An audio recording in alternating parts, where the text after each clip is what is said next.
Hey, so I'm at Fan Expo Canada, and they're about to show a panel of Agatha All Along. So I'll let you know what I see, but I'm really looking forward to seeing it. I mean, this show looks really creepy and really cool, and lots of Halloween fun stuff. So stay tuned.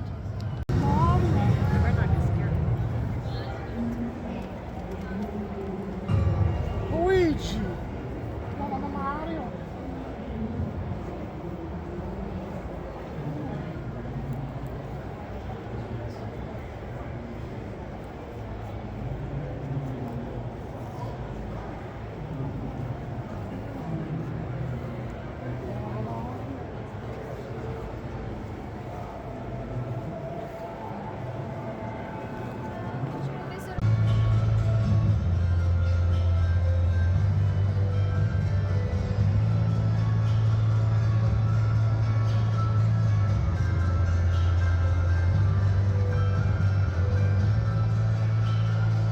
Now, come along for a journey down the road as the infamous Agatha Harkness finds herself down and out of power after a suspicious goth teen helps break her free from a distorted spell.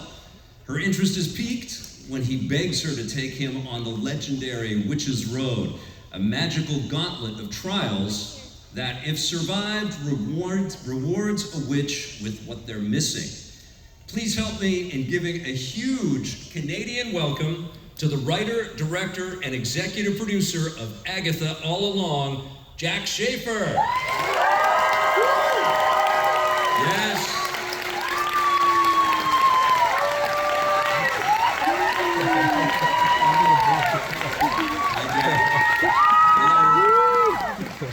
Next up, you know him from the series Heartstopper.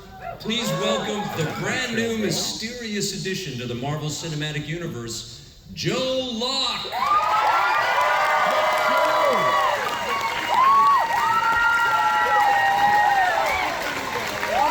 Hello, Joe. Hello. And you know and love her from countless amazing roles, but we are all here to celebrate the return of the Wicked Witch of WandaVision. Please welcome the star of Agatha All Along, Kathryn Hahn.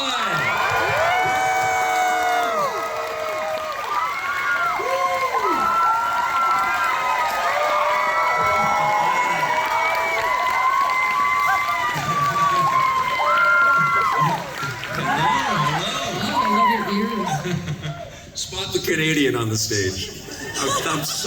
I'm in Chuck Taylor's. I can't believe it.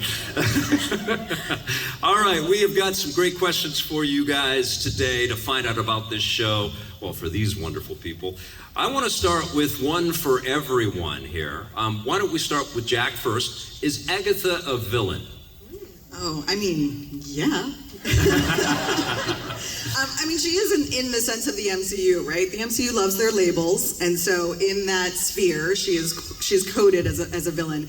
But we all know she's way more than that, and her motivations are very different than your average villain in the MCU.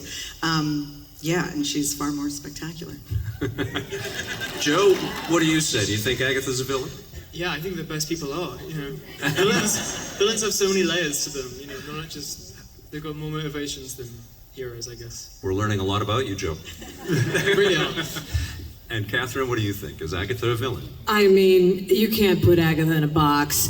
I think there's, of course, but one always asks the question, is she a good witch or a bad witch? Which witch is which? There's a lot of witch happening in Agatha Harkness. Awesome. All right, I want to talk a little bit about WandaVision. What is grief, if not love persevering, is one of the best lines I've ever heard in my life. Yes? Yeah. From WandaVision. Just an incredible piece of dialogue right there. And it was so creative, WandaVision was. But I'm wondering, as WandaVision was coming together and you saw this incredible talent really owning her work and her role, did you see Agatha coming into her own as her own show?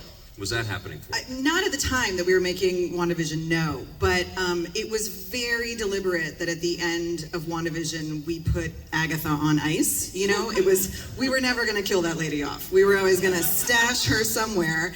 And it was, I didn't dare think of my involvement in her story, but I was just like, I'm going to leave her here under a rock. And some lucky storyteller is going to get to pick up this thread. And I'm so lucky that it was me. Well, Kathryn, we hadn't met before today, but you totally took my breath away on WandaVision. Like, from the minute you walked on stage, it was just electric. And it was clear that people were gonna, like me, everybody was gonna fall in love with you and your character. And so it was a masterclass, and congratulations. And how does that feel to become this phenomenon? Because the whole world kind of became aware of you all at once. Well, WandaVision came out during the pandemic. Yeah. So, and I have no social media, so it was kind of happened in this weird, beautiful vacuum where I would go out with my mask on and with my kids to the grocery store, and I kind of started getting a sense when people started sending me those memes of me winking, my big mouth. So we kind of had a sense of it. But all I know is that the part was so delicious, Yeah. and when I heard witch, I was like, yeah, I think it's all led to this my whole life. So I was very, very excited to join the MCU in this capacity in particular. It was very exciting. Amazing. Joe, I've got to ask about joining the MCU. I mean, this is Quite an incredible addition to your story, which is still evolving. How did that feel to get asked to become part of Marvel? I mean, like a dream come true. I feel like it's everyone's dream come true to, join the Marvel universe. When I found out I got the part, they sent me like a legal letter, saying I got the part, and at the bottom was just "Welcome to the Marvel universe." Aww. And it was like the coolest letter I've ever. It was just the best feeling, because my audition process was so long, and by the time I got the part, it was almost like relief more than anything. Yeah. I was so invested in it. I was like, if I didn't get this part now, I'm gonna. Yeah, I don't know. But, so finding out I got it was You could have just framed the letter. Yeah, I'm gonna. Yeah. all right. Now, obviously, Agatha was a standout character in WandaVision, Jack, but she's in a very bad way at the beginning of Agatha All Along. What is transpiring here? How does she get out of the pickle that she's in at the end of WandaVision? Yeah, well, we left her entirely powerless. Wanda had taken every scrap of her power, which is at the start of Agatha All Along, we've never seen Agatha at sort of square one, which as a storyteller that was so appealing to put her in kind of her nightmare scenario. And then on top of that, this mysterious teen shows up and he pitches her the idea of the fastest, best way to get her power back is to walk the witch's road. But in order to do that, she has to form a coven. So this is worst case scenario number 2 for Agatha. First, she's powerless. Second, she has to have sisterhood. And it was just way too much fun to put her in that scenario where she has to be. Yeah, it's like barf. I'm curious for all three of you if you were fans of Marvel prior to this work. Were you ever a reader of the Marvel comic books? I have two kids, so that was kind of my entrance into Marvel, was kind of through them. And I love the scale. I love anything big scale like that takes big swings and yet still feels human. Yeah. So I was always a huge lover of watching them. I just love the humor also. Yeah. The tone was really fun. Yeah. And again, I feel like WandaVision had such a specific tone. So unique. Yeah, that just felt kind of, again, like a little wicked stepsister, off to the side, which felt really, really fun to be a part of. Joe? Yeah, I mean, I grew up with the MCU. I was 5 when the first Iron Man film came out, so I feel like it's through my childhood. Yeah, you're all so old. We're all feeling great, Joe. That's awesome. So, I grew up with it, and it feels like a very integral part of my childhood, and now I'm in it, which is great. It must be surreal. Yeah. Right? I mean, the biggest budgets, and they make the most money, and everybody loves them, and then you're a part of it. Yeah, it's amazing. Must be surreal. Jack, what about yourself? Actually, I mean, I wasn't, to be perfectly honest. I've always been a sci-fi kind of gal and very into fantasy when I was young. So I was always in the genre space, but I didn't know much about Marvel, and I hadn't worked on anything superhero-y, and my first job at Marvel was for Black Widow. And I think it actually served me. Yes. But it was, I think it helped me because I didn't come at it from the canon. I came at it from, I mean, Scarlett is a remarkable performer, and I was so fascinated by what she had established as that character and what we could do in her standalone. And then as I continued on in other projects, I just, every time, I didn't know much about the comics, and they would, the Marvel people, Mayor Livanos, our executive producer, she would like set things in front of me, and I'd be like, oh, that is cool, yeah, like that. Which I think is probably a pretty healthy way to come at this in a way, isn't it? You want the audience to be brought in. You don't have to be so inside baseball. Yeah, well, and I think it's really beautiful now, this sort of full scope of what is Marvel, that the comics are beautiful pieces of art that exist on their own, and then the films and TV shows exist on their own. Like, it's just, it's an explosion of artistry, I think. Absolutely. Let's talk about the medium of witches as fiction and as material to create these stories. What is it about, that side of the world that's so entrancing for you to develop for? For me, I mean, in the writer's room, that was sort of one of our first orders of business is what is a witch, especially what is a witch inside the MCU. And where we landed with that is, witches are survivors. And historically, they have been othered and persecuted, and they make it through, by good means and bad means. And that is fascinating, the constantly iterating, the theatricality of them, the sort of ritualness, the community, they're inherently tribal, and they might cut you. It's so cool. Kathryn, did you respond to all of that? Oh, yeah. Yes. I mean, I love a witch, and I feel that this coven that was put together, we're all witches, for sure, in some way or another. I feel like we're all witches, for sure. And I think there is a feeling of being othered is very potent in being a witch, like that feeling of being dangerous because you're not understandable and you're a threat almost. Like, I think witches throughout history have been such a threat to men because they're so powerful on their own. Right. And I think that there's something very interesting about that. And I love a cackle. Yeah. Yeah. It contains it all. That's amazing. Jack, I'm sure everybody's seen the trailer, right, for Agatha All Along? Yeah.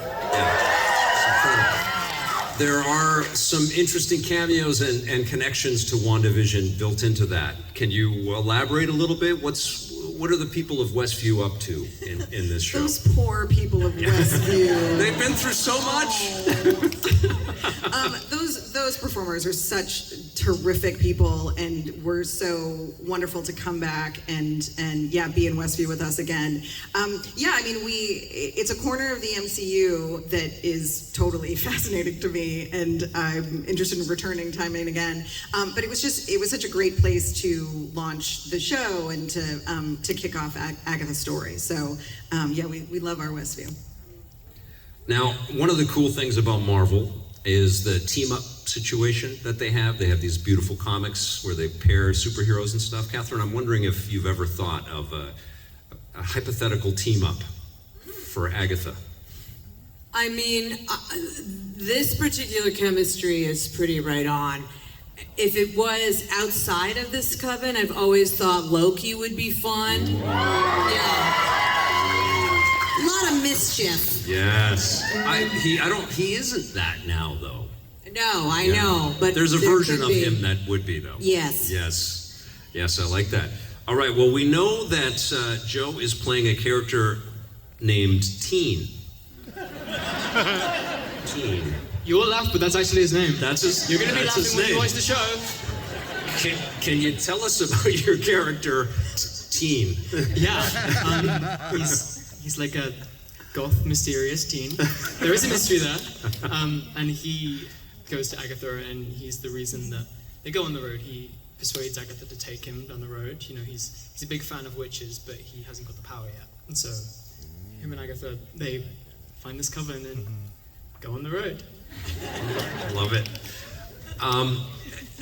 What is the Witch's Road? Take us into what the Witch's Road means for Agatha All Along. Yeah, well, so the Witch's Road is something from the comics that we have kind of put our own stamp on. And in this world, the Witch's Road is a gauntlet of trials for witches to embark on, and the idea is that at the end of the road, a witch can get the thing that she is missing. So, I'm very inspired by quest stories, like things like, The Wizard of Oz and Neverending Story and Labyrinth and that kind of thing. So it's got, Witch's Road has those vibes to it.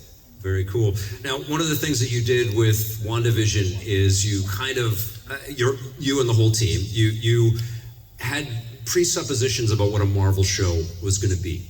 And then all of those were just thrown out the window with WandaVision, which is incredible. And I'm wondering if that's part of the mission for Agatha All Along.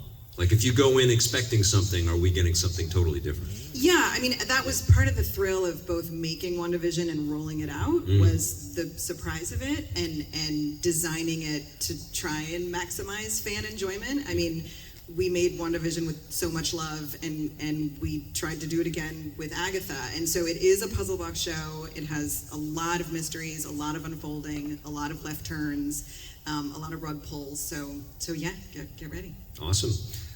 Kathryn, let's talk a little bit more about the music. And one of the things that I kind of picked up on, I just watched WandaVision again this week. That's why it's so top of mind. And the first 4 episodes of the show, you guys are not ready. But what I see in the way that you move is this musicality.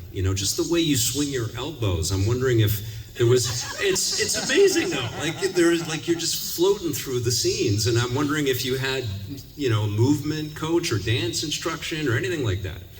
Well, in WandaVision, Lizzie and I definitely had a movement coach for our power.